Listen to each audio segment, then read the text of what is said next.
정보가 있는 시사 토크쇼 장윤선, 박정호의 팟짱. 정보가 있는 시사 토크쇼 팟짱. 여러분의 광고를 기다리고 있습니다. 광고 문의 02733-5505 내선번호 108번입니다.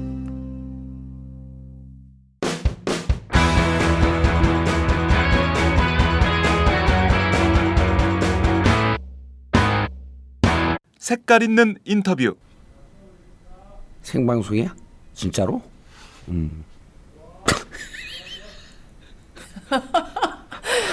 색깔 있는 인터뷰 시작하려고 근엄하게 하는데 정봉주 의원님이 푸시식 웃으시는 바람에 김이 팍 샜어요. 네. 어지러워 죽겠어. 색깔 있는 인터뷰 시작하겠습니다. 네.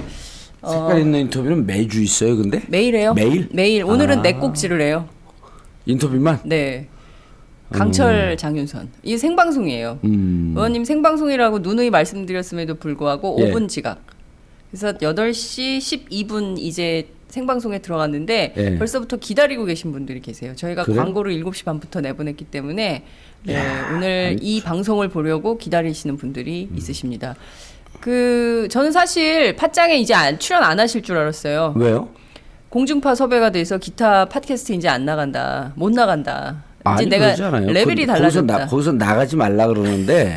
아 진짜요? 나가지 말라. 아니 근데 그래요. 여기서 하나 확인해야 될 거. 정말 예. 섭외가 된 건 사실이에요? 공중파 3군데? 세 군데 섭외가 됐죠. 어디? BBC? 아니 한 군데. CNN?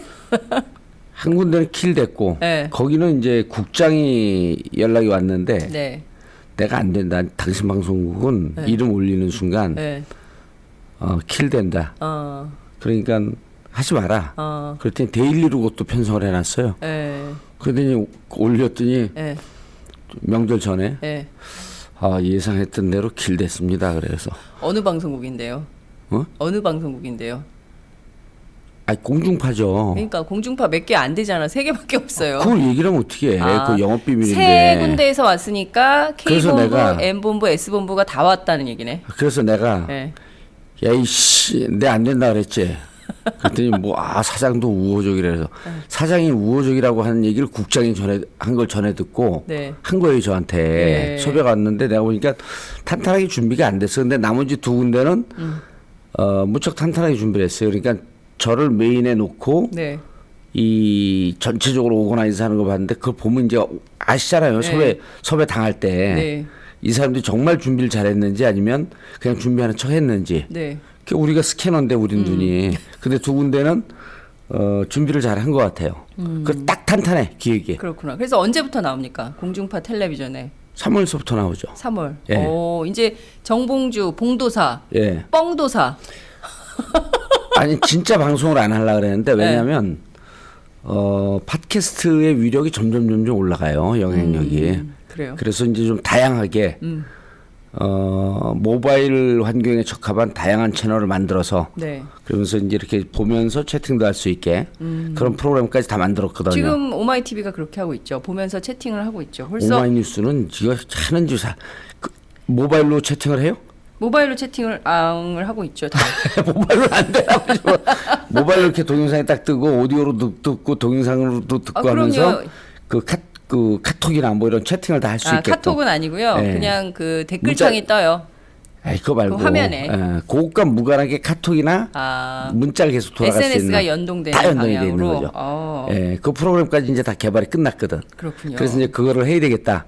그 이름까지 다 만들었죠. 진실 추적. 진실 추적? 상황을 딱 이제 우리가 이렇게 내용을 들으면 공중파 제목이 진실 추적이에요? 아니 우리가 지금 그 모바일로 만들려고 그랬던 프로그램이. 네. 근데 그래갖고 이제 그 공중파 방송을 안 하려고 그랬는데. 네. 그래도 뭐 워낙 출연료를 좀 짭짤하게 준다 그래갖고.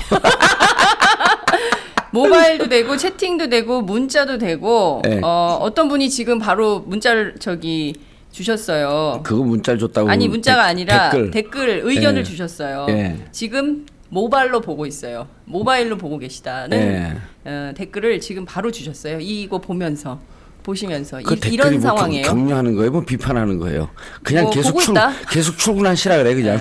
보고 있다. 똑바로 해라. 잘해라. 뭐 이런 거 아닐까요? 아유, 여하튼 옛날 같았으면 FU 한번 해주는 건데. 생방송이라서 그러니까. 네, 많은 그 청소년들도 듣는 방송이고 노인들도 들으시는데요. 그러면 이제 욕설이 나오면 그렇게 싫으시대요. 그러니까 그러니까 욕하면 싫죠. 안 돼요. 예. 네. 의원님 특히 조심하세요. 저는 욕 한 번도 안 했어요. 방송에서. 아이고. 녹음할 때는 네. 듣는 사람들의 재미를 위해서 삐 처리할 걸 염두에 두고 했는데 실질적으로 저는 생방송 15년 동안 한 번도 욕을 한 적이 없어요. 그렇군요. 예, 그러니까 용민이가 욕을 하니까 네. 거기는 이제 욕설가 아니에요. 김용민? 예. 김용민 그 양반은 새로운 직업 아니야. 욕설가, 소설가, 무슨 화가, 욕설가 김용민 선생. 예. 그다음 공갈 정청래 둘은 급이 비슷해요. 저하고 좀 공갈 틀려. 정청래 욕설 예. 김용민 선생. 욕설가. 욕설가. 그건 직업이에요. 아, 직업. 예. 알겠습니다. 그 오늘 저희가 이런 사담을 위해서 예. 모신 건 아니고요. 그렇죠. 예, 오늘 특별히 할 얘기가 있습니다. 어제 긴급하게 의원님하고 통화를 하면서 도대체 이 개성공단 폐쇄 문제, 예. 사드 배치 문제, 예. 이렇게 계속 박근혜 정부가 정말 브레이크 없이 막 예. 질주를 하고 있는 상황인데 예. 결과적으로 북한도 강대강 태도로 나오고 있어요. 예. 즉각적으로 어제 오후 5시부로 다 나가라. 예. 11일 있죠, 그렇죠. 그게. 예. 그리고 전원 철수 명령을 내린 것뿐만 아니라 개성공업지구 자체를 군사지역으로 군사지역으로 선포를 만들겠다. 했습니다. 예. 굉장히 정세가 긴급하게 요동치고 있는 상황입니다. 오늘 이 문제를 좀 국내 정치적 예. 관점으로 이 문제를 좀 해석해보는 시간을 마련을 했는데요. 예. 우선 굉장히 긴급하게 막 속사포로 진행이 되고 있어요. 예. 물론 남북관계 전문가들은 이미 다 예정된 수순이다. 뭐 예. 이례적으로 북한이 빨리 스텝을 밟고 있는 것은 아니다. 누가 그래요? 뭐 남북관계 전문가들이 다 그런 얘기를 하고 북한이 있죠. 이례적으로 빨리 스텝을 밟았어요. 그렇다고 예. 보십니까? 예. 그거는 오늘 이제 아침 제가 이제 고려대학교 남북문- 남성욱 교수는 예. 뭐 예정된 수순이기 때문에 이것은 뭐 그렇게 놀랄 만한 일이 아니다. 즉각 당연히 박근혜 정부가 개성공단 폐쇄하면 예. 강대강으로 북한도 상응하는 조치를 취하고 이것은 극한으로 치달을 수밖에 없는 것은 예정된 수순이다 이렇게 분석을 하더군요. 예. 이제 그분도 훌륭하신 교수님이실 텐데 네. 이런 걸 미리 좀 봐야죠. 1월 6일 날 핵실험을 했어요. 네. 근데 핵실험을 했을 때 이미 우리 전국구에서는 뭐라 그랬냐면 그 다음에 이제 미사일 발사다. 그렇죠. 그러니까 핵실험과 미사일은 세트. 패키지로 움직이는 네. 거죠. 예. 그러니까 핵실험을 하고 난 다음에 수소폭탄 실험을 했죠. 네. 그 다음에 우리 정부의 대응이 적절하지 못했죠. 실패했죠. 그러니까 북한을 견제하거나 북한을 압박할 수 있는 유일한 나라는 중국밖에 없었던 거예요. 그래서 중국에 대한 중국 압박 예. 노선을 채택한 거죠. 중국이 지금까지도 그렇죠. 우리나라가 네. 중국을 압박할 수 있나요? 그러니까요. 그러니까 예. 중국 그거는 입장에서 보면 정말 웃기다. 웃긴 거죠. 그럼 장윤선이 정봉주를 압박하겠다. 이거랑 똑같은 거예요. 장윤선이 정봉주를 압박할 수 있죠. 욱하는 거 보니까 많이 컸네. 얼굴 빨개지셨어. 재밌다. 네, 농담이고 네. 그 세계에서 가장 급부상하고 있는 나라 아니에요. 그렇죠. G2면서 미국보다도 돈이 많고 미국도 함부로 어찌할 수 없는. 그런데 우리가 중국을 압박한다라고 하는 것은 중국을 압박하는 게 아니라 중국의 협조를 요청하는 거죠. 협조. 예, 협조를 요청해야 되는데 1월 6일 날 핵실험을 하자마자 바로 미일 공조로 들어갔어요. 그렇죠. 예, 미일 공조로 들어가고 그 이어서 대통령 연두 기자회견에서 사드 얘기가 나왔어요. 그렇습니다. 그러니까 중국에서는 우리가 중국과 우호적인 관계를 유지했다고 했는데 중국이 사실은 박근혜 대통령 출범 이후에 네. 공을 무척 많이 들였죠. 이거는 우리가 예를 들었고 그 한미 군사 훈련에 대해서 북에서 반대하지 않잖아요. 네. 그러니까 북에서는 반대하지만 네. 중국에서는 그 부분에 대해서 일정 정도 북한을 견제해야 된다라고 하는 측면에서 강력하게 문제 제기하지 않아요. 그런데 이번에 가장 그 강력하게 문제 제기한 이유는 사드 때문에 그랬거든요. 네. 사드는 MD라 그러잖아요. 네. 전문가들이 사드는 MD다. 미사일 방어 체계. 그거는 중국이 가장 신경 쓰고 있는 부분인데 1월 6일 날 북한이 핵실험하고 난 다음에 미국과 일본과는 공조 체제로 들어가면서 그러면서 바로 사드에 대한 얘기가 나왔고 그 다음에 이후에 다음 차순으로 중국에다가 우리 외교부 장관이 연락을 해요. 네. 그러니까 중국 입장에서는 이거 봐라. 우리하고 무척 우호적인 관계로 한다 그랬더니 그 1월 6일 날 이례적으로 중국에서 북한에 대해서 좀 강력한 유감의 뜻을 표명을 합니다. 그런데 우리가 미일과 공조체제로 들어가면서 사드 얘기가 나오니까 1월 8일 날 중국이 대북한 원칙적인 견지로 다시 돌아가요. 네. 이럴 때 우리가 계속 주장을 했지만 우리 정부에서 외교부 장관을 중국에 빨리 보내서 당신들과 그러니까 북중 중북 우호 관계는 알지만 이 핵 문제는 인류 사적 문제고 이 동북아시아에서 가장 중요한 문제이니 톤 다운을 시키더라도 북한에 대해서 좀 문제 제기를 하자 하면서 우리가 중국의 손을 먼저 잡고 계속 우리가 주장하는 게 그거 아니에요. 미국과 일본은 굳은 자거든요. 우리가 미국과 일본에 전화 안 한다고 하더라도 네. 미국과 일본 한미일 강력한 동맹 체제라고 하는 것은 부정할 수가 없는 거 아니에요. 네. 그럼 중국 입장에서도 미국과 일본하고 공조하는 것은 다른 경로로 물밑으로 하면서 겉으로는 공개적으로는 중국과 우호적인 관계라면서 중국으로부터 북한을 좀 압박을 가할 수 있는 네. 이런 성숙한 외교를 못하면서부터 그때부터 일이 틀어진 거거든요. 그러니까 중국 입장에서는 아무리 뭐라도 북중 우호 관계를 깰 수는 없는데 중국에서 계속 핵 개발하지 말라 그랬단 말이에요. 네. 근데 말을 도저히 안 듣는 거야. 이번에 사실 중국에서 센 논평도 나왔죠. 이번 핵 개발에 대해서 비판하는 성명도 냈고 그렇지만 그게 미사일 1월 6일 발사 당일날 그랬었어요. 그렇죠. 당일날 그랬고 1월 8일날 이틀 만에 원래의 논조로 돌아갑니다. 그렇죠. 그러면서 북한을 압박한다든지 북한의 일정 정도 문제 제기를 한다는 그런 기조가 완전히 없어져 버리는 거예요. 그거는 이걸 잘 지렛대로 활용할 수 있었던 우리나라가 네. 잘 못한 거죠. 외교 그리고, 실패다. 예, 외교 실패인 거죠. 네. 그다음 1월 6일 날 핵실험을 하고 네. 그다음 2월 7일 날 미사일 발사 아니 로켓 발사 아닙니까? 네. 정확하게 표명을 해야죠. 로켓 발사죠. 로켓 발사고 이미 서방 국가에서 북한을 가장 싫어하는 미국에서도 로켓 발사고 네. 고유한 그 인공위성 명칭 무효했고 네.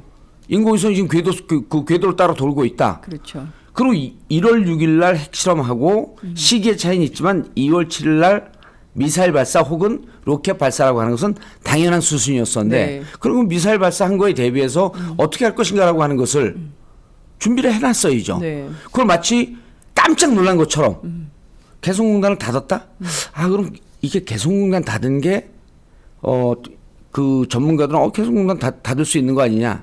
근데 개성공단은 지난 12년 동안 남북 관계의 기조를 이끌어온 거기 때문에 그걸 쉽게 닫을 수 없는 겁니다. 네. 그러니까 정부 내에서도 잠정 폐쇄냐 완전 폐쇄냐 예. 이런 거 갖고 논란이 있었던 거 아니에요?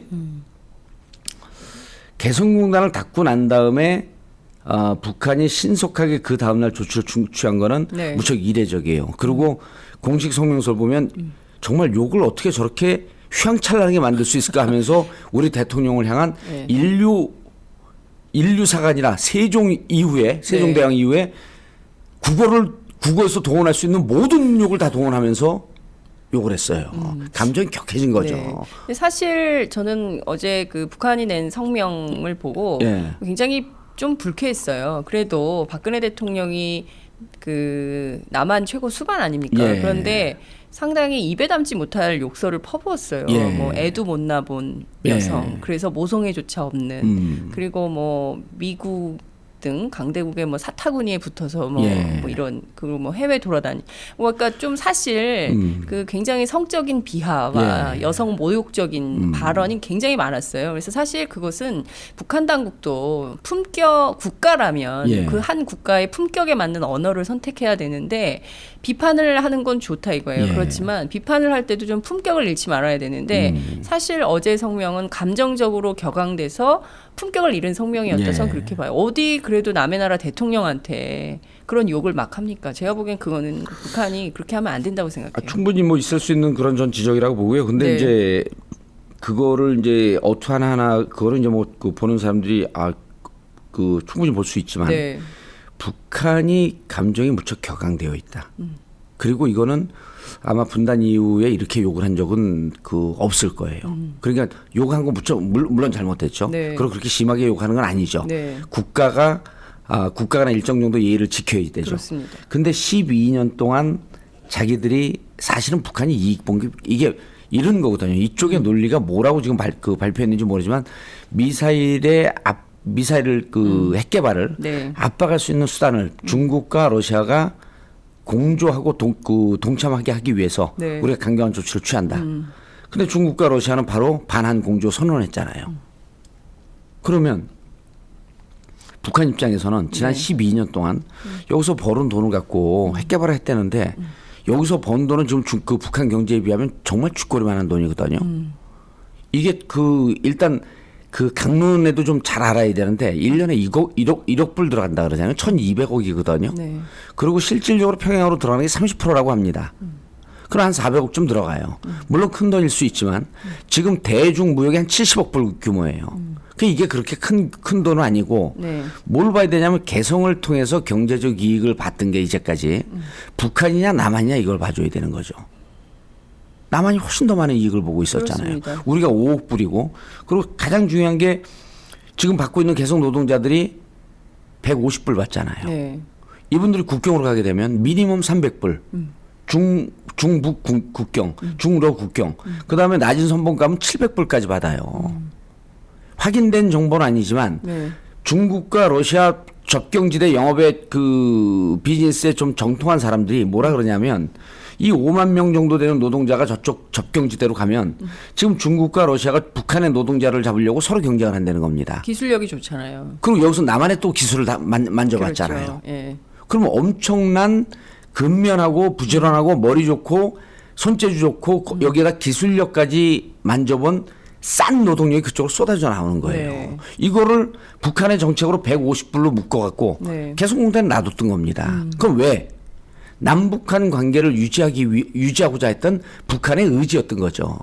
우리 여기서 돈 많이 못 번다. 너희들이 훨씬 더 경제적 이익을 보고 군사 안보적으로 너희들이 이익을 보는데 우리는 남북이 우리끼리 교류협력을 하자라고 하는 이것 때문에 우리가 지키고 있었다라고 하는 게 정말 배신감이 극에 달한 거 아니겠느냐. 네. 이런 생각이 드는 거예요. 그러니까 그 연두 기자회견을 봐도요. 남쪽 정부를 그렇게 심하게 욕하지 않았습니다. 비판하지 않았어요. 실명 이건 뭐냐면 북한과 미국과는 갈등과 대립이 끊임없이 있고 계속 미국을 비판했잖아요. 네. 대북 적대적 정책을 걷어들인다면 우리 핵 개발하지 않겠다. 네. 이 정전협정을 평화협정으로 바꾸면은 네. 핵 개발할 이유가 없지 않냐. 이런 분명한 메시지라 했는데 네. 미국에서 노했잖아요. 그러니까 연두기자회견에서도 미국만 공격을 하고 미국만 비판했지 남측 정부를 비판하진 않았습니다. 그리고 그 기조에서 개성공단도 유지가 되었던 건데 북한 입장에서 이 정도면 이제 단절하자 그러는 거 아니냐. 네. 그래서 이제 제가 이쪽의 전문가들한테 물어봤어요. 도대체 개성공단을 저렇게 이미 예견됐던 수순이고 개성공단을 저렇게 닫을 이유가 있냐. 네. 가장 근접한 설명을 하는 분들이 이런 설명을 하더라고요. 중국과 러시아에다가 북한에 대해서 압박을 하십시오. 라고 얘기하니까 뭐라고 답변이 돌아오냐면 너희들은 개성공단에서 남북한이 그렇게 교류협력을 하고 경제 교류를 하면서 우리들도 압박을 하라? 그래서 개성공단을 몇 번 지적한 적이 있었다는 거예요. 중국과 러시아에서. 그래? 그럼 당신들이 이 제재에 동참하고 압박에 동참하기 위해서 우리가 개성공단을 닫을게. 이 정도쯤으로 설명하는 분들이 가장 근접해갖고 설명을 하는 거예요. 저는 이해가 도저히 안 되는 거예요. 이게 네. 제가 통일 전문가 아니고 그 남북한 문제, 한미 문제 전문가는 아니지만 네. 이게 상식을 벗어날 때는 네. 뭔가 다른 이유가 있지 않겠느냐. 그리고 예.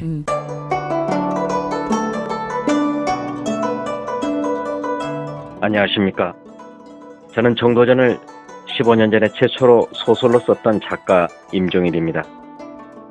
사실 정도전을 소설로 쓰는 데만 10년이 걸렸는데 그 시절 무명의 고달픈 심신을 양꼬치와 고량주로 달래주었던 풍무 양꼬치.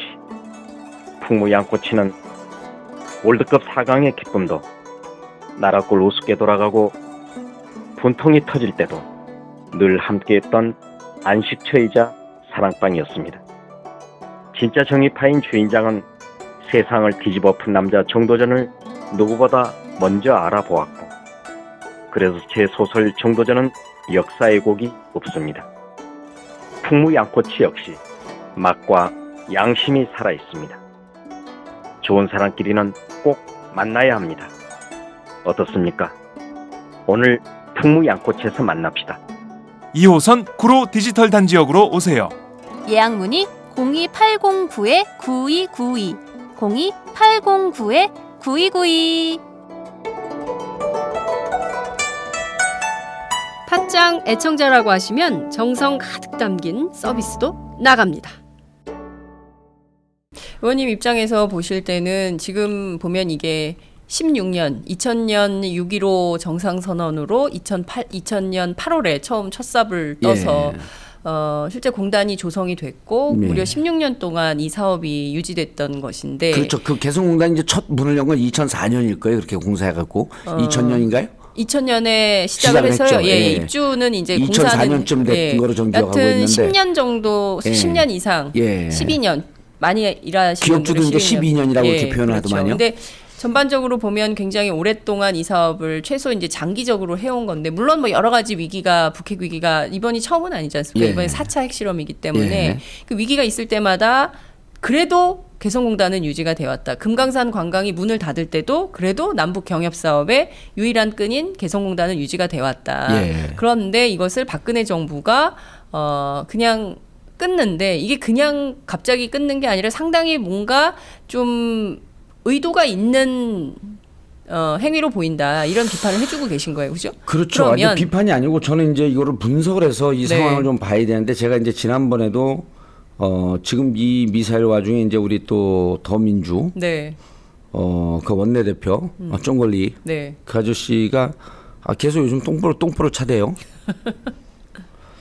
미사일을 쏴대니까 테러 방지법을 통과시키겠다는 거예요. 테러 방지법은 제가 지난번에도 나와서 예. 말씀드렸지만 예. 이거는 장기 집권 체제로 가는 그러니까 국정원이 모든 것을 쥐고 흔들겠다. 네. 예. 근데 지금 민주당에서 뭐라고 얘기를 하냐면 뭐 국가 안전처인가요? 그 총리실 산하거든요. 예. 총리실 산하로 그러니까 테러 센터가 네. 테러 센터인지 테러 본부인지 그게 총리실 산하로 가게 되면 통과를 시켜주겠다. 근데 사실 의미가 없죠. 의미가 없는 게 아니라 지난번에 김종익 민간인 사찰을요. 네.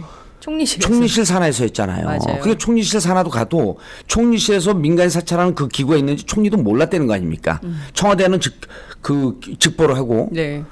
그럼 총리실 산하로 가든 어느 부처로 가든 이거는 국정원이 모든 것을 하겠다는 그러니까 국정원이 그 테러 방지법의 요체가 이거 아닙니까? 테러라고 의심이 되면 영장 없이 도감청 그다음 모든 그 사람에 대해서 5천만 국민에 대해서 영장 없이 샅샅이 들여다보겠다는 거거든요. 철저하게 공안 통치하겠다는 거고 이것은 유신으로 돌아간 것이다. 유신. 예, 유신으로 돌아가는 것이다. 네. 그다음 유신에서 못했던 꿈은 뭐냐면 장기 집권 체제이다. 그래서 지금 지난번에 장기 집권으로 가고자 하는 것은 저지선. 개헌 저지선을 무너뜨리고 네. 200석을 넘겨서 200석을 넘기는데 안철수 쪽에 간 사람들이 이원 집정부제나 내각제를 다 찬성하는 사람들이기 때문에 그렇죠. 그분들과 함께 패키지로 이원 집정부제 하고자 하는 거 아니냐. 그래서 그거로 가는 결정적인 유신으로 돌아가는 것이 테러 방지법이다. 근데 지금 쫑걸리 이종걸 대표가 하겠다는 거예요, 이거를. 자, 더민주 하시든 마시든 관심 없어요. 지금 이 상황보다 더 심각한 게 왜 도대체 개성공단을 닫았냐. 그래서 저는 근데 그 다음에 네. 개성공단 닫기 전에 그날 아침에 이병기 실장이 네. 비서실장이죠? 예. 대통령 비서실장. 예, 대통령 비서실장이 당정청 협의회에서 뭐라고 얘기를 하냐면요. 미사일 쐈고 그 다음 수순이 국지전으로 갈 가능성이 있다. 그러면서 북이 국지적 도발을 할 위험성이 있다. 첫 번째. 네. 두 번째. 후방 테러에 관한 위험성이 있다. 셋째. 국제 테러 조직과 연계할 수 있다. 네. 이 얘기를 한 거예요. 네. 그래서 이게 제가 신문까지 가져놨습니다. 이게 도대체 뭐지? 예. 그러면은 근데 이거 나기 전에 제가 뭐라 그랬냐면 개성공단 폐쇄한다는 것을 10일 날 3시에 기자들 사이에서는 돌았어요. 엠바고 걸고. 3시 이전에 돌았어요. 3시 이전에 돌았네. 네. 저는 이제 좀 정보력이 장윤성 기자보다 떨어지니까 3시 15분에 제 정보망이 딱 뜨더라고요. 예. 그리고 SNS에 돈 게 3시 반쯤에 돌았어요. 예. 엠바고 걸었는데 SNS에서는 다 알고 있어. 그래서 제가 그거 딱 보자마자 다음은 국지전이다. 그랬어요. 네. 신문 보도 보기 전에. 근데 이미 그날 오전에 이병기 실장이 네. 국지전의 위험성을 얘기를 한 거예요. 그러니까 어떻게 보자면 개성공단 우리가 폐쇄하고 예. 북한이 강대강 노선으로 뭐 군사 지역으로 만들고 예. 뭐 이렇게 예정된 수순으로 가면 그 다음 단계는 국지전이라는 걸 알고도 이런 선택을 했다. 예.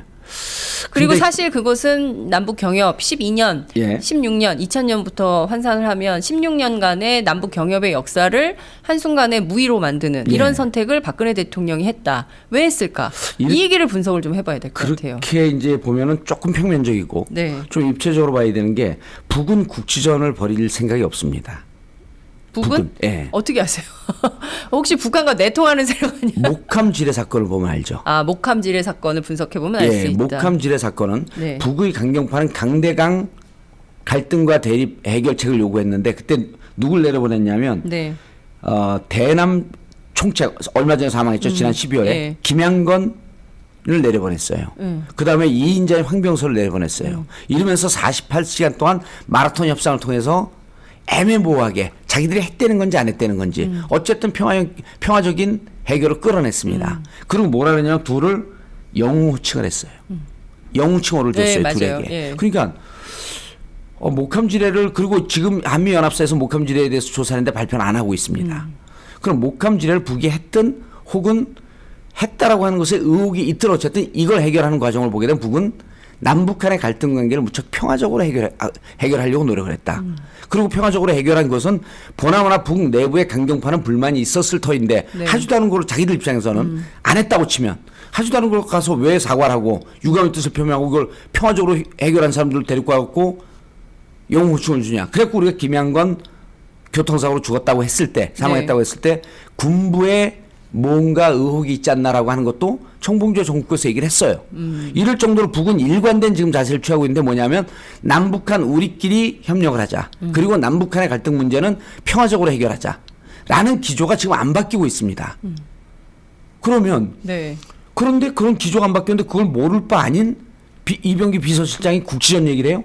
그럼 국지전이라고 하는 것은 뒤집어 보니까 이쪽에서 원하고 있는 상황 아닌가? 남쪽이 국지전을 원한다고요? 원하고 있는 상황이니까 우리가 북풍이라 그랬잖아요. 네. 총풍이라 그랬잖아요. 근데 네. 그리고 딱 들여다봤더니 이병기 비서실장이 네. 국정원 차장 시절에 총풍 사건의 또 주역이에요.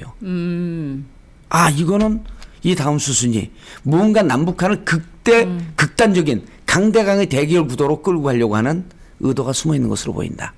이걸 제가 딱 본 거죠. 이것은 어쨌든 정봉주 의원의 의혹 제기입니다. 의혹이죠. 예, 이거 의혹을 제기하고 있는 겁니다. 의혹이죠. 그래서 예. 만약에 의혹 제기하는 걸 지금 검찰 얼른 전화해 보세요. 예. 이렇게 의혹 제기하는 게 법적으로 문제가 될 것 같은데 딱 중지해야 돼요. 여기서 전화해 보세요. 얼른. 그러니까. 괜찮대요? 예? 아니 전화 통화 아직 안 돼. 출근 시간이 그래서 아니에요. 이제 이런 거죠. 그래서 저는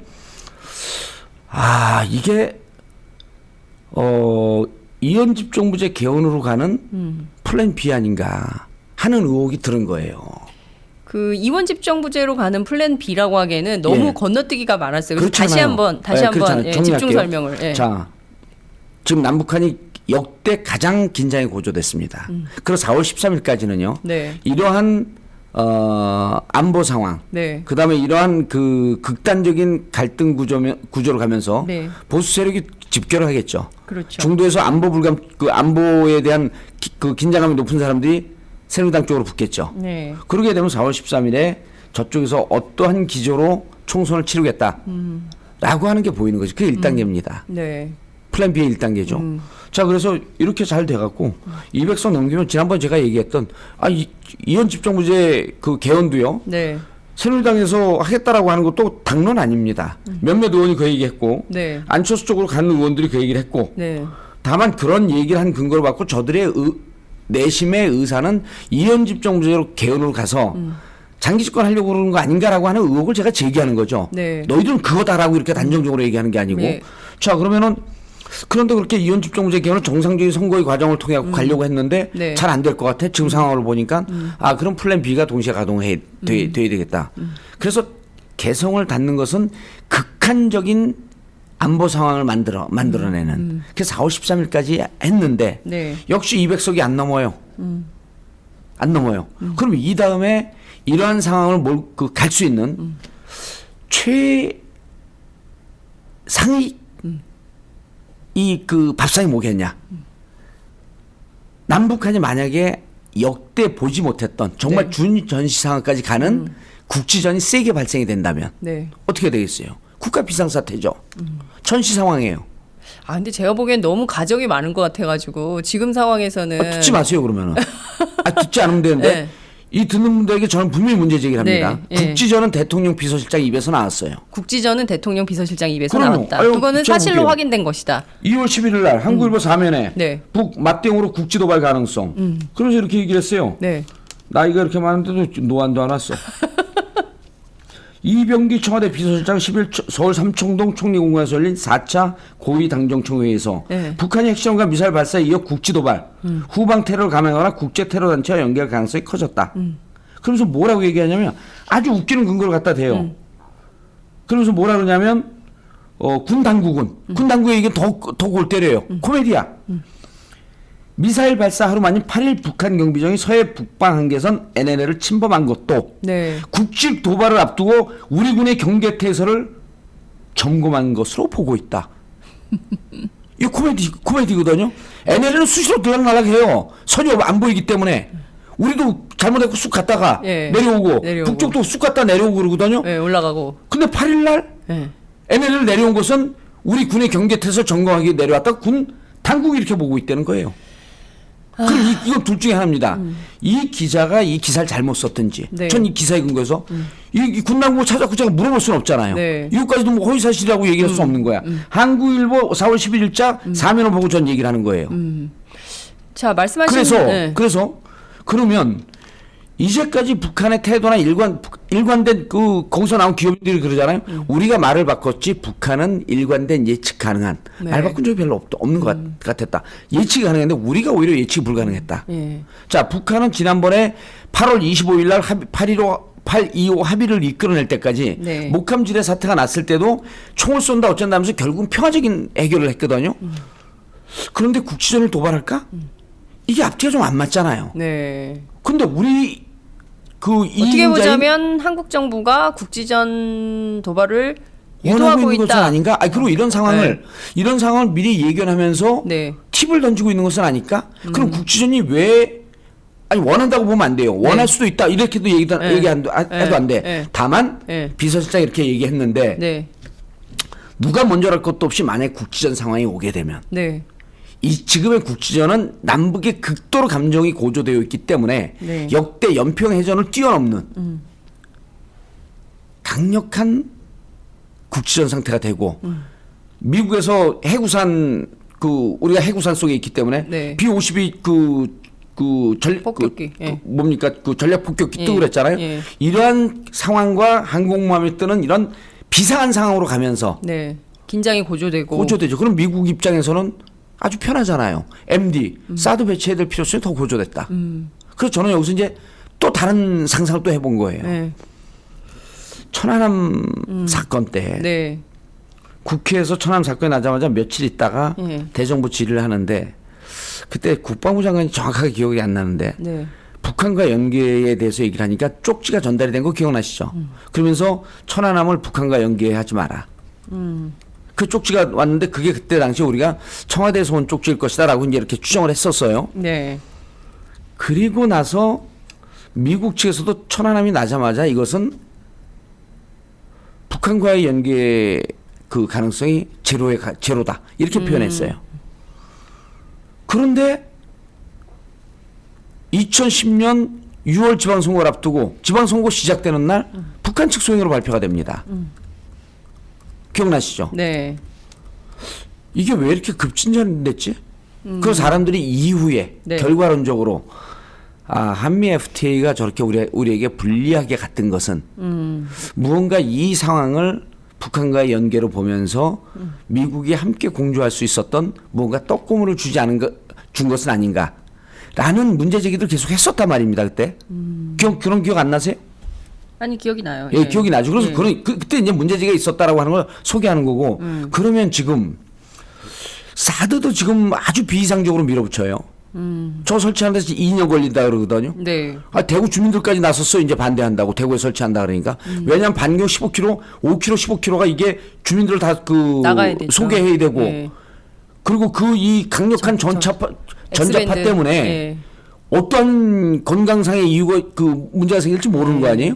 그러니까 밀양 송전탑은 뭐 유도 아닌 상황이 되는 거죠. 그 엑스밴드에서 나오는 전자파가 그렇죠. 그러니까 네. 그 밀양 송전탑이 장윤선 기자라고 하면 사드론 정봉주급이다 이렇게 한 방 더 여하튼. 들어 훅 들어.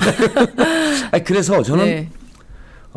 지금의 상황이 우리가 국지전이 일어날 것이다라고 제가 예상을 하고 이 국지전을 활용해서 남북이 아주 안보 긴장이 고조되고 남한이 비상한 사태를 선포하는 이런 상황이 갈 것이다 하면서 국지전을 제 입으로 제가 예를 들었으면 이건 허망한 가설에 불과하죠. 네. 근데 대통령 비서실장이 왜 국지전 얘기를 했지? 그리고 지난해 북한에서 남북한 갈등 문제를 해결하는 거 보니까 무척 평화적이었어.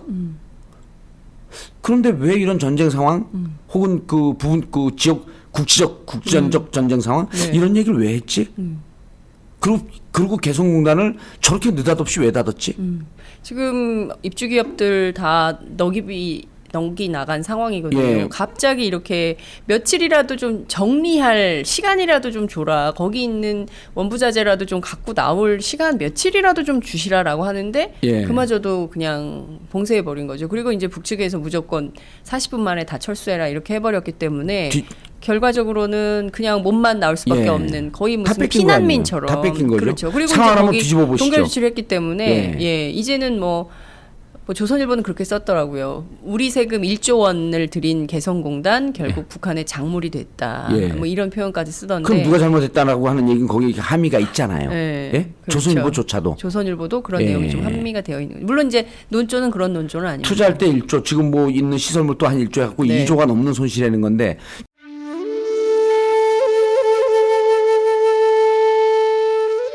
영한네이처의 마카 산삼. 공중파 텔레비전에도 없고 인터넷 배너 광고 하나 없지만 팟캐스트 좀 들어봤다 하는 분들은 다 아는 마카 산삼. 진짜 유명해져서 유사 제품도 많아졌습니다. 이젠 마카 산삼을 검색하면 너무 많이 나와요. 꼭 영한네이처로 검색해주세요. 팟캐스트에서 듣던 그 마카 산삼을 구입할 수 있습니다. 특히 나라 걱정으로 심신이 지친 분들에게 권합니다. 몸에 정말 좋습니다. 내 몸도 나라도 살릴 힘이 납니다. 페루의 마카와 우리나라 산삼, 몸에 좋은 11가지 원료를 모두 하나로 만든 마카 산삼. 마카 녹용과 마카 소아 청소년도 있습니다. 1일 2회 공복에 따뜻한 물과 함께 드세요. 영한네이처 마카 산삼. 네, 저도 팟짱 녹음하기 전에 마카산삼을 꼭 챙겨 먹고 있습니다. 자 한번 이런 걸 가상을 해보죠. 네. 정말 이 정부에서 네. 급히 개성공단을 닫았을까요? 급히 닫았을까요? 미리 준비된 거죠. 준비된 거죠. 예. 사실 이 개성공단 폐쇄와 관련해선 저희가 어제 김진현 교수 인터뷰를 예. 통해서 확인이 됐지만 예. 이명박 정부 때, 그러니까 2007년 그 이명박 정부 초대 그 뭡니까 인수위 예. 인수위 시절부터 이제 검토가 돼서 통일부의 연구 용역 보고서까지 나왔다는 겁니다. 실제로 이것이 개성공단을 폐쇄했을 때 정치적, 경제적, 사회적, 문화적 피해 정도가 예. 얼마나 되는지 연구 용역을 했었던 사례가 있다는 건데요. 그러니까 어떻게 보자면 이명박 박근혜 정권으로 이어지면서 민주정부 10년간 해왔던 이를테면 남북 간의 교류 협력 사업, 예. 경협 사업들을 흔적 지우기를 하고 있는 것이다. 그리고 결과적으로 큰 틀에서는 프레임의 전환을 하려고 하는 게 아니냐. 예. 그러니까 화해와 협력보다는 대결, 신냉전 체제. 결국에는 북중러 대 한미일 신냉전 삼각구도를 가지면서 예. 끝도 없는 대립구도. 결국 이것은 말씀하신 대로 국내 정치로 그럼요. 이제 치환이 되겠죠. 그리고 그거는 철저하게 국내 정치적 관점 때문에 접근한 건데 이런 거죠. 아버지 대통령 시절에 향수가 더 강하게 작용할 수도 있는 거예요. 그때는 냉전이었거든요. 60년, 70년대 냉전 체제에서 정권 유지가 훨씬 더 쉬웠던 거죠. 그래서 그러한 냉전 체제로 복귀한다라고 하는 것은 거부감이 없죠. 네. 이 정권 입장에서는. 네. 또 하나는 그때도 물론 이 국가보안법이나 그 방공법 이런 거로 구속시키는 상황이 많았고 네. 국가 권력이 동원한 사법살인이나 이런 사건이 많이 있었지만 자 지금은 완전히 정보가 개방된 시대에 유일하게 이념 공세로 잡아갈 수 있는 게 종북놀이입니다. 종북. 예, 종북몰이거든요. 종북 좌빨루머는. 이런 얘기하면 이제 저는 피식 웃음이 나오는 게 명진 스님이 생각이 나요. 종과 북을 치고 놀았던 건 자기가 절에서 종과 북을 쳐서 불법을 행하며 부처님 법을 행하며 종북놀이를 했다 불법 자기가. 부처님 법. 예. 아 그럴 정도로 이게 지금 종북이라고 하는 것이 어찌 보면 21세기 안 맞는 그렇죠. 우스운 희화화돼 프레임이 있죠. 되는 거예요. 예, 예. 그러나 그럼에도 불구하고 우리 진보 진영 스스로도 통합진보당 해산 이후에 네. 그리고 이렇게 말을 하면서도 북한 문제에 있어서 보세요. 팟캐스트에서 장윤선 팟캐스트에서는 지금 하지만 네. 전국구에서는 남북한 문제를 끊임없이 했습니다. 네. 한일 문제 끊임없이 했어요. 근데 저는 매일 하고 있습니다. 매일. 대부분의 팟캐스트를 보면요. 네. 남북 문제를 다루는 팟캐스트가 없습니다. 왜 그럴까요? 그런가요? 거의 없어요. 거의 없어요. 왜 그럴까요? 한반도 주변 정세 얘기를 해도 남북 문제를 직접적으로 다룬 경우는 없습니다. 왜냐하면 자칫 말을 잘못해갖고 종북 프레임에 얽히진 않을까라고 하는 자기 검열이 발동이 되는 거예요. 네. 그러면 이 정권 입장에서는 두 가지죠. 자, 냉전 체제라고 하는 것은 결국은 냉전 체제가 가져올 것은 뭐냐면 극대 극의 강대 강의 대결 구도 속에서 네.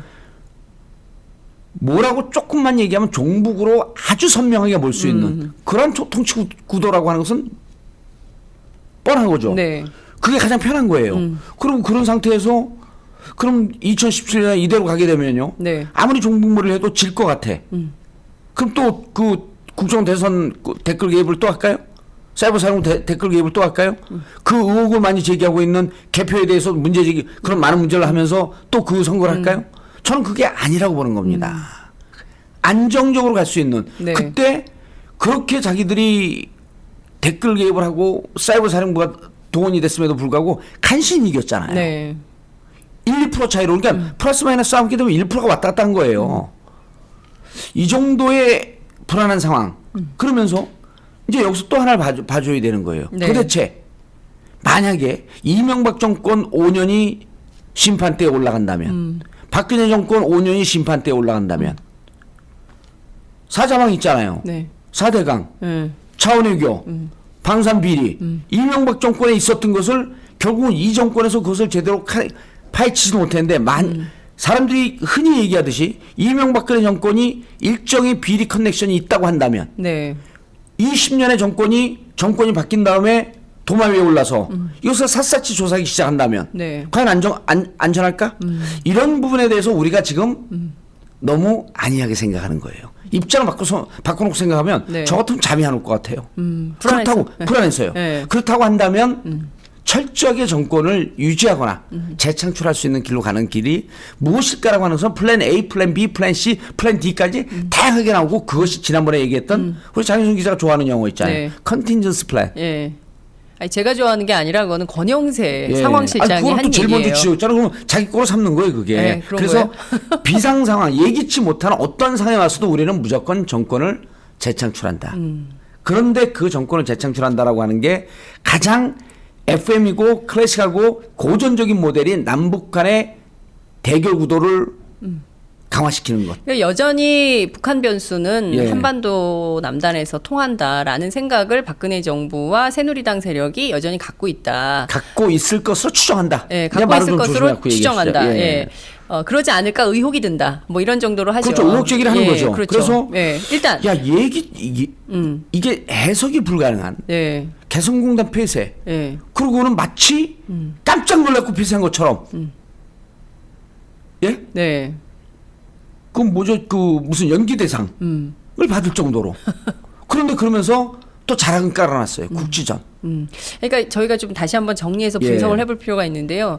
말씀하신 대로 박근혜 대통령과 새누리당 세력은 어찌됐든 매번 선거에서 그리고 한반도 남단에서 여전히 북한 변수는 먹힌다, 통한다. 종북에 대해서 굉장히 희화화된 프레임이라고 비판을 이를테면 해도 지식인들 엘리트 권력 엘리트 집단에서는 아이 그 무슨 말도 안 되는 소리다 하지만 여전히 그 프레임은 유효하다라는 전략을 가지고 가장 여러 가지 유효하죠. 다양한 예. 전술을 짜고 있는 것이다.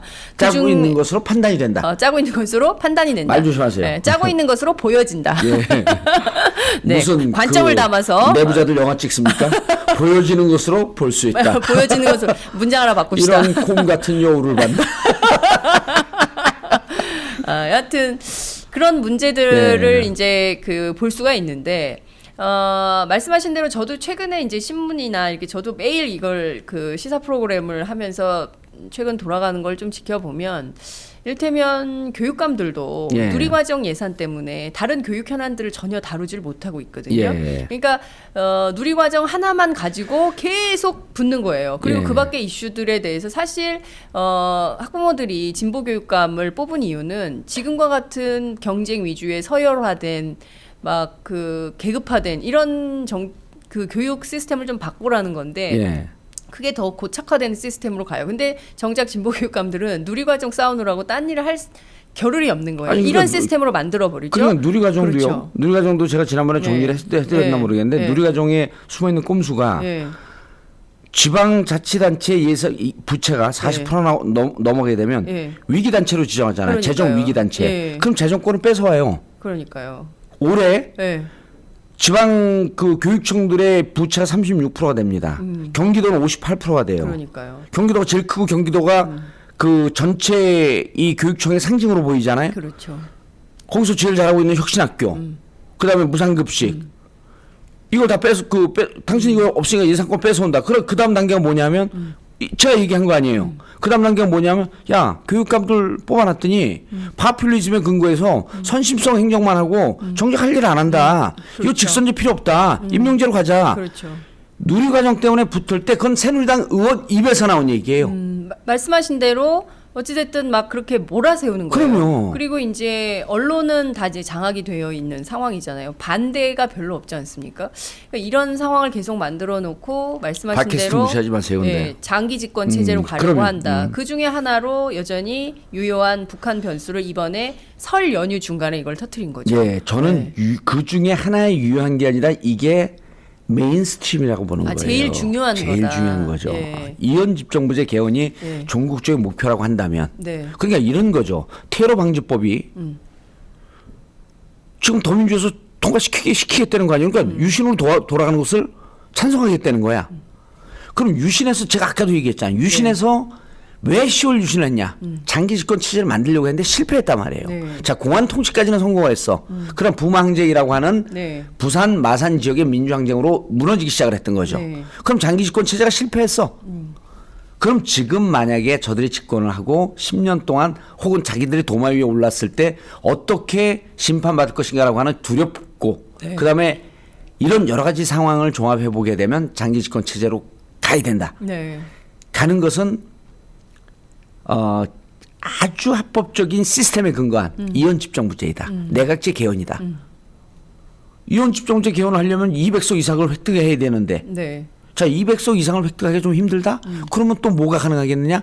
비상 상황이라고 하는 것을 염두에 두면서 헌법 질서를 중지시키는 심각한 상황을 조성할 수 있지 않겠느냐? 자, 그럼 1단계 이제 4월 총선이 예. 60일 두 달 정도 남은 상황이에요. 2달도 안 남았죠. 이제 네. 스타트 딱 그러면 이제 한 네. 3, 40일 남겨 있죠. 뭐 하여튼 지금 뭐 총선이 두 달 예. 앞으로 이제 남아 있는 상황이죠. 그러면 이번 총선에서 새누리당이 이제 사활을 걸고 붙을 텐데, 그렇죠? 근데 이 북한 변수가 크게 작용을 해서 뭐 새누리당이 원하는 거는 180석, 200석 간다. 예. 그리고 이쪽이 야권 연대할 가능성도 거의 없고 야권 연대에 대해서 굉장히 비관론이 우세한 상황이기 때문에 결과는 자명한 거. 200석이 가면 말씀하신 플랜 B 이런 것들을 가동할 이유가 없어지겠네요. 없죠. 예. 네. 근데 200석을 못 넘기게 되거나 그게 예. 위협받는 상황이 된다면 총선을 앞두고 긴박하게 이런 것이 배치될 가능성이 있다. 예. 그런 게 보여진다라고 말씀을 하시는 거죠. 아니죠. 총선 앞둔 게 아니고 4월 13일 일단 총선은 넘어갑니다. 네. 국지전이 만약 벌어진다면 네. 총선 이후입니다. 국지전은 총선 이후다. 예, 국지전이 벌어지게 되면 총선 이후로 보는 거예요. 근데 사실 많은 전문가들은 이런 얘기도 합니다. 북한이 워낙 다양한, 그러니까 일단 북한의 입장은 정해진 걸로 보여요. 왜냐하면 어제 성명에서도 밝혔듯이 강대강 노선으로 그리고 그 표현이 이제 우리랑 똑같아요. 네. 요새 대가가 유행이에요. 중국도 대가를 치르게 하겠다. 우리도 혹독한 대가를 치르게 하겠다라고 했고 어제 북한도 혹독한 대가가 어떤 것인지 볼 수 있게 해주겠다. 예. 이런 얘기를 했습니다. 이거 그래서 시간 많아요? 아니요. 이제 시간이 다 돼서 정리를 해야 되는데 근데 왜 진행자가 그렇게 말을 많이 해요? 여하튼 들어보세요. 그래서 이 혹독한 대가를 치르게 하겠다고 서로 하기 때문에 어쨌든 북한도 세게 나올 가능성이 높단 말이에요. 그런데 예. 그 다양성이 있다는 거예요. 사이버 테러를 할 수도 있고 그리고 눈에 보이는 국지 도발 가능성도 여전히 있는 예. 것이고 그밖에 다른 선택을 누가 했는지 모르는 예컨대 목함지뢰 예. 사건처럼 이제 그렇게 만드는 일들이 여러 가지를 동시다발적으로 할 가능성도 있다. 이런 전문가들의 진단도 있거든요. 그런 전문가 저는 옳지 않습니다. 북한은요. 네. 이미 남북한의 그 군사 대결 과정, 네. 북미 간의 대결 과정에서 지금 정점을 찍었어요.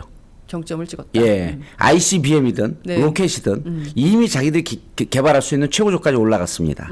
그리고 핵도 원자폭탄도 개발했고 수소폭탄 실험도 했다고 주장하잖아요. 네. 그럼 북한이 여기서 군사적 대결 상태를 더 몰고 갈 이유가 있을까? 이건 대결 상태에서 양쪽이 일정하게 힘의 균형을 맞추기 위해서 간 건데 네. 힘의 균형에서 이미 군사적 힘의 균형, 군사 기술적 힘의 균형은 저쪽으로 간 거예요. 그럼 여기서 북한이 뭘 더 하죠? 그래서 저는 그렇게 보는 여기서 국지전이라고 하는 테러라고 하는 세계 테러 조직과 연계라고 하는 것은 이제는 북한은 방어 모드로 들어가죠. 그래서 저는 더 우려되는 게 이런 거예요. 3월달에 역대 최대 규모 키 리졸브 한미 연합 그렇죠. 군사 작전 있지 않습니까? 예. 키 리졸브 예. 독수리 훈련 있죠. 근데 이 독수리 훈련 키 리졸브 있기 전에 네. 작년에도 보면 시작할 때 미사일 한번 빵 쏴요 북한에서. 네. 끝날 때 또 한번 쏴요. 자기들 나름대로 이게 경고 사격이라고 프로세스. 하는 거야. 네. 프로세스라고 하는데 네. 이걸 그때는 그 관리를 받거든요. 근데 만약에 이 미사일 쏜 것을 국지전의 도발이라고 우리가 해석을 한다면 아. 상황이 심각해지는 거죠. 그런데 이 총선이라고 하는 것을 앞두고 이런 모험수를 둘까? 전 그건 아니라고 보는 겁니다. 그 키 리졸브를 통해서 잔뜩 독이 오른 상태로 남북 간 긴장을 유지하면서 그것을 총선을 치르고 네. 총선을 치렀는데 플랜 A가 잘 안 먹혔어요. 그럼 플랜 B로 가려고 하는 것은 이미 이렇게 개성공단이나 남북한의 강대강의 극한 대립으로 가는 구도의 자락을 이미 깔아놨다. 플랜 C도 있습니다. 플랜 C는 뭡니까? 플랜 C는요. 네. 지금 민주당 보게 되면 급격하게 우양호하고 있잖아요. 더민주 보게 되면. 네. 그럼 더민주에서 실질적으로 각계격파 들어가게 되면 개헌에 찬성하는 의원들이 많은 거 아니에요. 아, 더민주 의원들 중에도 개헌에 찬성하는 의원들이 있다. 그럼요. 많이 있잖아요. 그래서 각계격파를 누가 합니까? 개헌론을 수면 위로 끌어올리는 거죠. 그리고 종편에서 그럼 나팔을 불 거 아니에요. 네. 이 진짜 뭐 날라리 된 나팔 춤을 추든 뭘 추든 추기 시작할 거 아니에요. 네. 개헌만이 살 길이다. 한국적 민주주의 똑같잖아요 형태가. 개헌만이 살 길이다. 그러면 안철수 쪽으로 한 사람도 다 이현집정부제. 네. 지금 더민주에도 내각제 개헌 찬성하는 사람도 꽤 많습니다. 그래서 이것은 당론을 하지 말고 국회의원들 독자적인 입법기관인 국회의원들이 각자 소신 투표를 하자. 개헌 될 것 같아요 안 될 것 같아요. 이게 플랜 근데 C입니다. 개헌을 국회에서 결정한다 하더라도 예. 헌법 개정은 국민투표 사안이잖아요. 그래서 국민투표에 붙여졌을 때 과연 이 내용이 아니 그 통과될 경로가 수 있을까? 틀리고 제가 그건 확인 못한 예. 경로가 두 개일 거예요. 예. 국민투표로 하는 경우가 있고 예. 국회에서 3분의 2 찬성을 하는 경우가 있고 두 경로가 있는 거로 저는 네. 알고 있는데 뭐 예. 그거는 이제 확인해보고 네. 저는 그렇게 알고 있어요.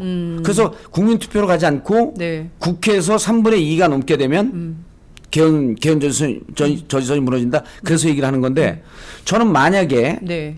내각제 개헌은 국민들의 반발이나 이런 게 있기 때문에 멈칫하겠지만 네. 원포인트 개헌으로 해갖고 개헌으로 해서 4년 중임제로 한다든지 네. 그러면서 이런 걸 잔뜩 군부를 떼놓고 마지막에 그래도 국민들의 여론조사하면서 역시 내각제 개헌 강력한 대통령제에서는 이게 힘의 균형 불균형 때문에 네. 나라가 혼란스러우니 정치가 혼란스러우니 화합과 일정 정도 균형으로 갈 수 있는 내각제 개헌이 정답이다 라는 게 플랜 C겠죠. 아. 지금 뭐 플랜 A, 플랜 B, 플랜 C 그러니까 새누리당은 플랜이 이렇게 많은데 예. 야권은 그러면 정권 교체나 이번 총선에서 이길 수 있는 플랜 A, 플랜 B, 플랜 C가 있을까요? 지금 야권은 지리멸렬한 상태에서 좀 그나마 자리를 잡고 있는 건데 네. 지금 이제 국회에서 통과시키겠다는 그 쟁점 법안 4개가 있지 않습니까? 네. 북한 인권법이요. 네. 북한 인권법도 사실 뭐 자구만 고치면 된다는 무척 심각하지 않습니까? 반북 단체에게 재정 지원하겠다는 거예요. 거죠.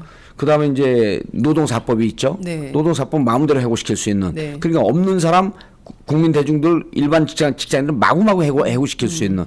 그다음에 서비스 발전 기본법 있잖아요. 네. 이거는 영리 네. 병원 허용하겠다고 하면서 이른바 대기업 병원들의 프랜차이즈 네. 메리스 때 다 확인해봤잖아요. 그러니까요. 프랜차이즈 병원 하면서 지역 병원 다 죽이고 그러면서 실질적으로 박정희 대통령 각하께서 그렇게 성공적으로 만들어놓은 국민보험, 국민의료보험을 의료보험을 무력화시키려고 하는 돈벌이 수단으로 마지막 택하는 거죠. 그리고 지금 아까 얘기했던 테러방지법 네. 이런 걸 지금 더민주에서 어디에 몰려서 뭐가 무책이 잡혔는지 통과시켜 주려고 하고 있는 거예요. 순서를 딱딱딱 잡아갖고 네. 그 순서도 딱 나왔잖아요. 북한 인권법 먼저 하고 네. 테러방지법 2번째, 네. 서비스 발전 기본법 3번째, 네. 마지막에 노동사법. 노동사법도 그 민노총하고 한국노총에서 반대하니까 요거만 못 가고 있고 네. 서비스 발전 기본법은 강력하게 목숨 걸고 막는 그 보건복지 소속 의원들이 있고 네. 테러방지법 그렇게 가서 얘기를 해도 뻑하면 통과시킨다 그러잖아요. 참 심각합니다. 그러니까 이 지금 민주당의 더민주당의 이런 행태를 보게 되면 이후에 총선 때 일정 정도 100석, 110석을 얻고 있다고 할지라도 네. 개헌 문제로 화두를 던져갖고 흐트러 놓으면 네. 오합지졸되지 않겠냐 이렇게 보는 거예요. 더불어민주당이 오합지졸될 수밖에 없다. 그럴 가능성이 높다는 거죠. 이 개헌 문제에 대해서는. 그러면은 총선은커녕 대선도 어려운 상황이 되겠네요. 지난 대통령 선거가 어찌 보면 네. 마지막 대통령 선거가 되지 않을까. 네? 2012년 대선이 마지막 우리 국민들에게 마지막 만약 대선 이원 집정제로 가게 되면 총선 끝나고 뭘 하겠습니까? 그러면 대통령 선거도 우리 국민들이 못 해본다? 하죠. 형식적으로 하겠죠. 형식적으로요? 그렇죠. 형식적으로 하는 거죠. 외교 안보만 갖고 있는.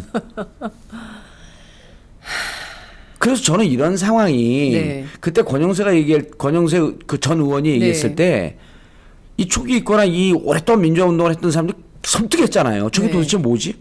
정권 재창출을 위한 집요하고 지속적이고 뿌리 깊은 뭔가 플랜이 있구나. 그렇죠. 그래서 계속 우리가 들여다본 거 아니에요. 정교조를 왜 저렇게 무력화시키려고 할까? 그랬죠. 국정화를 왜 저렇게 밀어붙이려고 할까? 테러방지법을 왜 만들려고 할까? 마지막 결론 부분에 가봤더니 이현집정부제가 있더라. 결국에는 천년만년 그렇죠. 정권을 영속화하려는 그런 새누리당 세력의 의도가 숨어 있는 것이 아닐까라는 의혹을 제기하는 것이다. 문제가 있는 거죠. 그리고 그들은 이런 걸 것 같아요. 그 60년, 70년대 필리핀이 그렇게 경제적으로 잘 사는 나라였었잖아요. 우리나라 농구 선수들이 그때 필리핀 가서 활동하고 그랬어요. 그런 나라가 마르코스라는 독재자 하나 잘못 뽑아갖고 전 세계에서 가장 최빈국이 됐거든요. 그렇습니다. 그 나라는 망하지 않잖아요. 국민들만 고통스러울 뿐이지.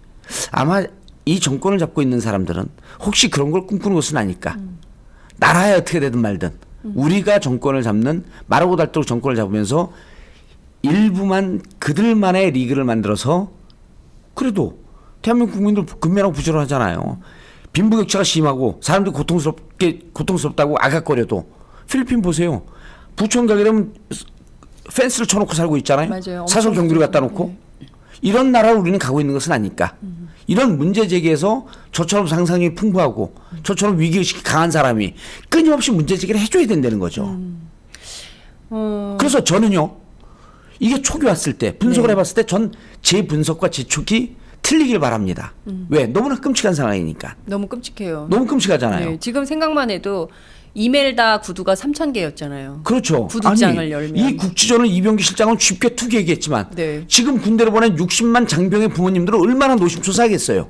지금 여러분들께서 댓글 주시고 계시는데요. 이런 말씀 주셨으면 나 우리 아들 지금 군대에 있는데. 그렇죠. 바로 그걸 내가 마지막에 딱 짚잖아요. 60만 장병의 부모님들은 얼마나 지금 속이 타겠냐고요. 앞으로 군대 갈. 그러니까 전쟁 노름, 안보 노름 하지 말아야 되는 거예요. 평화적으로 가야 되는 거죠. 그런데 이미 개성공단 닫으면서 강대강의 구도에서 미국에게는 사드를 배치할 명분을 주고 한미일 동맹 체제를 강화시킬 수 있는 걸 주고 그리고 그로 인해서 정권을 재창출하고 정권을 마르고 닳도록 가져가려고 하는 이런 구도가 있는 것은 아닐까라고 하는 것을 끊임없이 의심해야 된다는 네. 거죠. 왜? 예. 민주주의 사회의 근간은 국가의 운영, 그다음 국민과 소통, 투명성입니다. 투명성이죠. 투명성이죠. 예. 그런데 공단을 닫은 이 원인에 대해서 어느 것 하나 투명하게 설명되는 게 없어요. 그렇습니다. 그럼 이 투명성 뒤에는 뭔가 숨어 있는 검은 손이 있는 것은 아닐까? 의심해야죠. 왜? 아니, 우리 실제로 기본권이 짓밟히는 거니까. 그러니까요. 실제로 개성공단 그 입주기업 대표인 예. 그 정지섭 씨요. 예. 회장 저희 어제 인터뷰를 했는데 한국에서는 계속 끊임없이 개성에 가 있는 사람들의 신변 위협 예. 문제를 걱정한다는 거예요. 들어서 너무 그렇지만 평온하대죠. 12년 동안 한 번도 북한으로부터 예. 신변 위협을 받은 적이 없다는 거예요. 그리고 김진양 교수 이제 개성공단에서 4년 5년, 동안 4년 6개월인가 예, 4년 있었죠. 동안 이제 그 활동을 했던 교수인데 그 양반 얘기가 이런 겁니다. 북한 사람들이 이렇게 얘기한대요.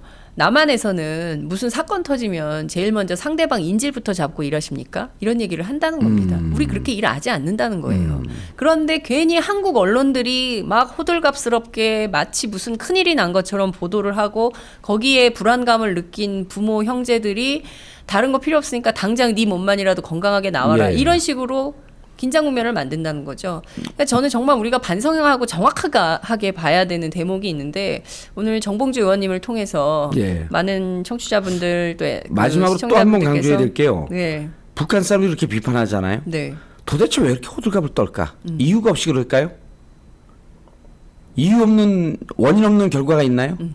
원인이 있죠. 이유가 있죠. 네, 그 호들갑을 통해서 국내 정치의 반사 이익을 노리고 있는 겁니다. 네. 안 보죠. 종북놀이죠. 종국적으로 그걸 근거로 해갖고 장기 집권 체제로 갈 수 있는 걸 호시탐탐 노리고 있기 때문에 그런 호들갑이 나오는 겁니다. 그리고 저는 마지막으로 또 말씀을 드리는데 네. 제2 추측이나 제2 의혹, 제2 불안감이 틀렸으면 좋겠어요. 그러니까요. 틀렸으면 좋겠습니다. 네. 그러나 정봉주 안타깝게도 의원의 이 추측, 예. 이 예측이 봉도사의 이 저는 예측이 이게- 이번에는 좀 틀렸으면 좋겠다. 저는 제가 점점 무서워져요. 네. 좀 내 예측이 좀 틀렸으면 좋겠다. 이 촉이 좀 안 왔으면 좋겠다. 그 방송을 안 하고 싶어요, 진짜. 방송을? 예. 헉, 방송 중단 선언? 늘 하고 싶다는 거죠. 아이고 참 이게 나라가 걱정입니다. 그리고 국민들이 비상사태가 되면 장윤성 기자 나 같은 경우는요 구속 영순위예요. 그래요? 튀어야 돼 빨리. 어딜 튀어요? 남쪽으로 튈까요? 지금 남쪽에 살잖아 우리. 아, 그 영화 있잖아요. 상해는 남쪽으로 상해나 튀어. 어찌 그쪽 그런 쪽으로 가야지. 상해? 임시정부? 망명정부. 임시 망명정부 정말 만들어 불안해 상해로 죽겠어요. 가야 돼요. 그리고 네. 군대에 아이들을 보낸 부모님들이 이 그 집권층, 네. 대한민국의 리더, 지도자라고 하는 사람들 얼마나 원망스럽겠습니까? 그러니까요. 그런 정치하면 안 되는 거예요. 아 정말 국민들은 좋은 정치, 예. 밝은 정치, 투명한 정치, 예. 그리고 국민들의 삶에 이로운 정치를 너무나 원하고 있어요. 그런데 그거 할 사람이 지금 피선거권 7년 남았잖아요. 정봉주라는 왜 이렇게 사람밖에 길어? 없거든. 아유 여러분 7년이 언제 갑니까? 예. 아유 걱정입니다. 그것 좀 빨리 안 돼요? 그 사실 의원님 굉장히 억울하신 거예요. 그게 이현 무슨 집정부제 개헌되면요 영원히 삶을 묶어는 안 돼요. 중간에 또 한 번 넣을 수도 있어. 이원 집정부제 되면 영원히 사면 영원히 안 돼요. 그 영원히 사면이 정봉주의 입만 다 막으면 장기 집권 체제 간다. 이제 그게 플랜 D예요. 오늘 플랜 D까지 말씀해 주셨습니다. 오늘 이른 아침 너무 감사드리고요. 저희가 지금 잠시 현장을 좀 연결했다가 다음 인터뷰를 또 찾아뵙도록 하겠습니다. 의원님 고맙습니다. 예, 감사합니다. 네. 딱 1시간 했네. 아우. 예, 저희가 지금부터는 잠깐 정의당에서 개성공단 기업협회 임원들 면담 상황 현장을 연결해서 보여드리도록 하겠습니다. 저는 잠시 뒤에 다시 찾아뵙도록 하겠습니다. 이거 안 나가죠 이제? 끊었나? 거기까지 나갔어요. 안녕하세요. 오마이뉴스 대표 오연호입니다. 감사합니다. 여러분의 성원 덕분에 바로 어제 오마이뉴스의 10만인 클럽 회원 10,000번째 참여자가 탄생했습니다. 여러분의 응원 덕분에 오마이뉴스는 더욱더 힘차게 권력과 자본의 눈치를 보지 않고 뚜벅뚜벅 참 언론의 길을 갈 수 있게 되었습니다. 계속 성원해 주십시오. 10만인 클럽 회원이 2만 명 정도가 되면 사실상의 진보 종편도 가능합니다. 자, 그 길을 위해 독자 여러분 함께 해주십시오. 감사합니다.